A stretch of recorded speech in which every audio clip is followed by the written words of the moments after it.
So I've got two parts today for you. The first part this morning is talking about how we're going to have greater vision, how we're going to understand what we can do with the information we're going to gain in the next 48 hours. And the second part this afternoon in the breakouts is how we're going to take that to the streets.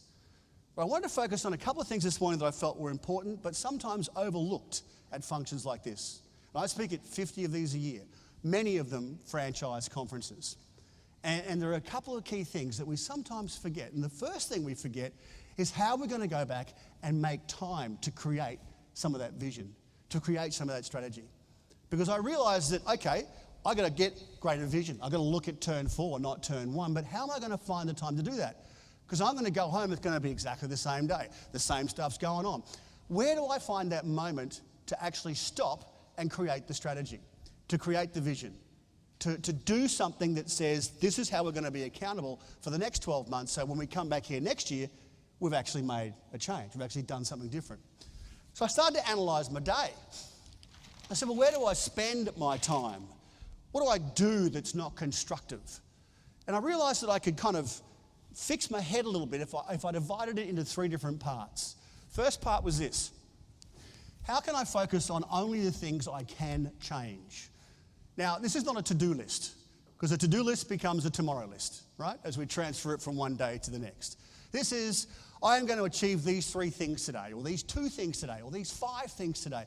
But knowing in your mind and your heart of hearts that come 5 o'clock, I'm going to have those things ticked off, and I've dealt with them because I know I can change them. I know I can influence them.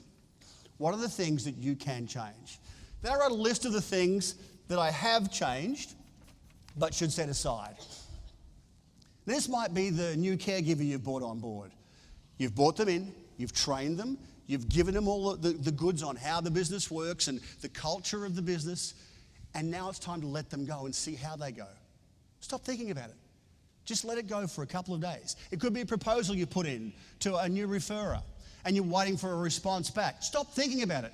You can't influence it anymore, so set it aside, let the universe take care of it, and come back and think about it in a few days' time. And then there's the things that we can't change. Now, a lot of speakers that stand up here will say, of course you can change everything. What a lot of rubbish.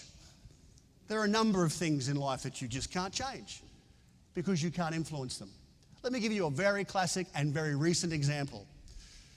About 2 years ago, well actually no, it wasn't 2 years ago, it must have been 4 years ago, I was on the air on a television show, co-hosting a business talk show coming into the midterm elections. And as I got on the air, my opening shot to camera was, if you are an adult American and you are not registered to vote, or if you're an adult American and you are registered to vote but have no intention of voting, turn the television off. Now I've got a producer in my ear going, what? I said, think about it. If you're not registered or not going to vote, you can't influence the outcome. Stop thinking about it. Stop wasting your time. It's as simple as that. How often have you got caught in the drama of that in life? How many of you, hand on your heart, wondered if Charlie Sheen was ever coming back to 2.5 Men?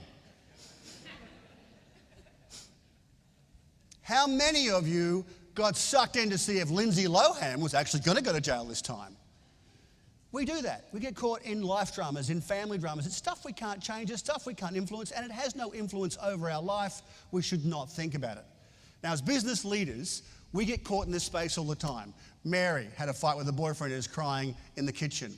Sally didn't turn up for work today because something happened at home with a brother. John, couldn't make it in because he tore a hamstring playing baseball. Stuff goes on in our life and we go, oh my, how do I fix this? And we get sucked straight into everybody's drama. I put it to you that if you can find a way to focus on what you can change, set aside what you have changed, and disregard what you can't change, you'll find the time to create the strategy to get you to turn 4. You'll find the time to create that vision.